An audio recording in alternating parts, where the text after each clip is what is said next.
Yo, what it do, y'all? Y'all know what it is. Y'all know who it is. Charger Conversations with your mans and them. Your uncle, Hostile Takeover.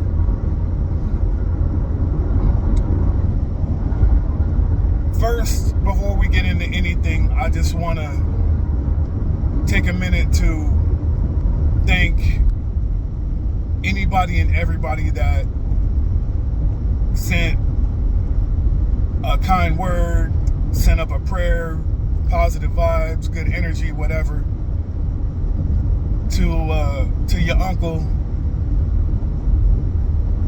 regarding my best friend passing. Me getting through it is a process that's still ongoing, but it's a process that will happen. You know, I'm better, but I'm not okay. But I'm getting there. So, to all y'all, I appreciate it. Everything, the comments, the kind words, all of that, I really, really appreciate it. And don't think it wasn't, just because I might not have responded.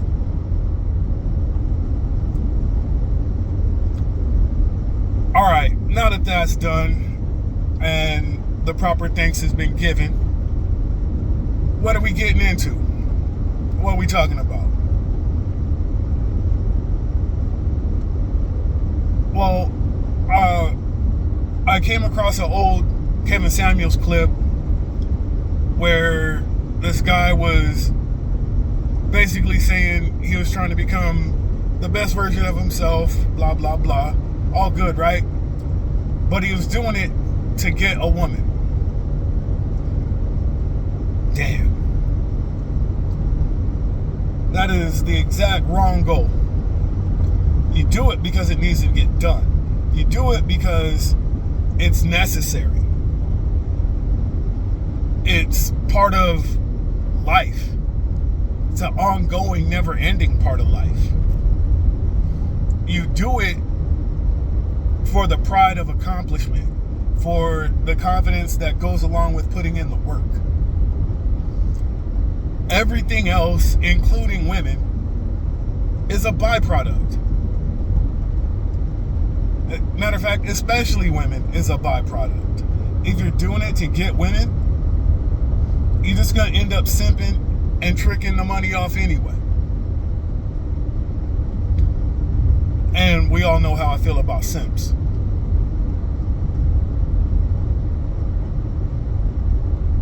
And, you know, that stupid ass saying it ain't tricking if you got it, that's just an excuse niggas with a whole bunch of money use to delude themselves into thinking it ain't tricking.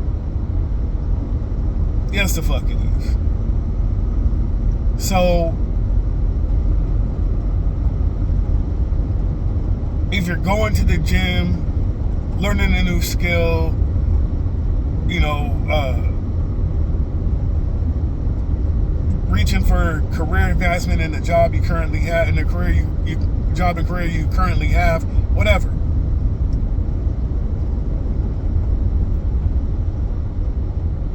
Do it because it's a necessary part of your evolution as a man.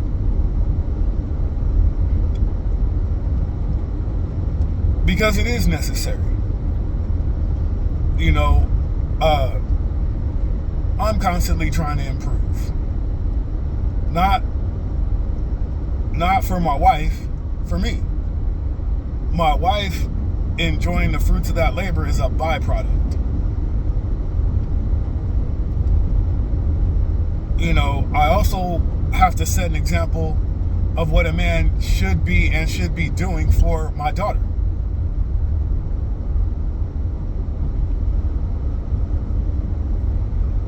But that's all a byproduct, right? Even that part is a byproduct because it's just what I should be doing in the first place. I should be in the gym. You know, I should be about to start another business. I should be I should be, until that business gets to where I want it to be, I should be working on advancing my career. You know what I'm saying? Like, none of that is anything that's optional for me, and shouldn't be for anyone else. None of this shit should be optional.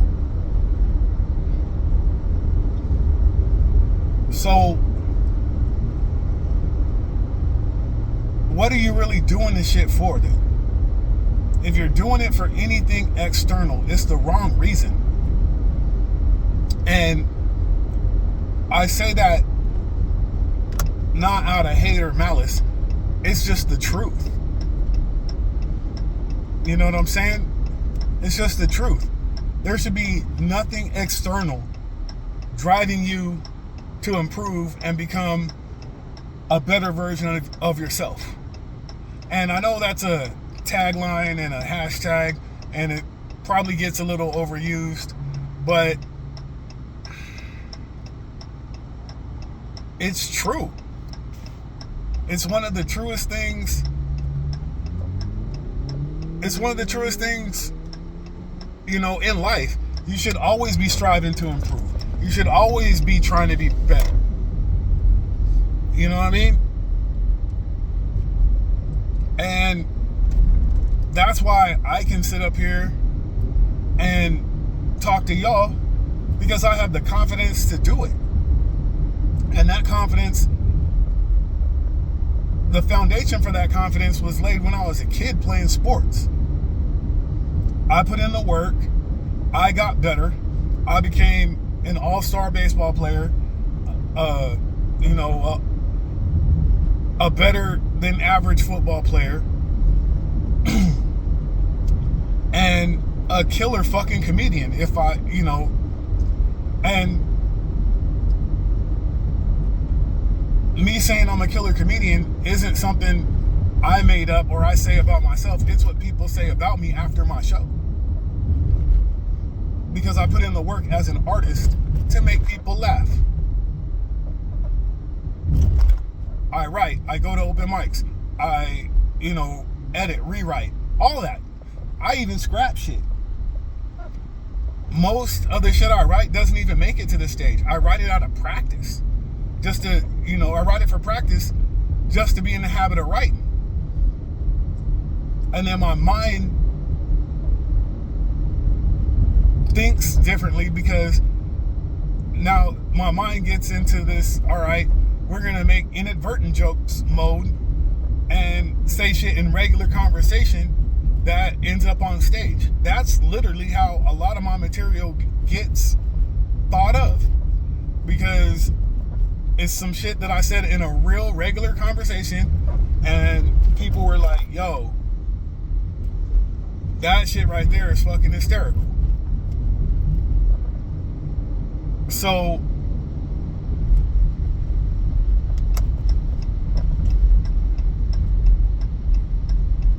if you put 100% into whatever it is you're doing, right? Trying to become better, trying to get in shape, this, that, and the third. You put 100% into that, you're going to see the results. That builds confidence. You see what I'm saying?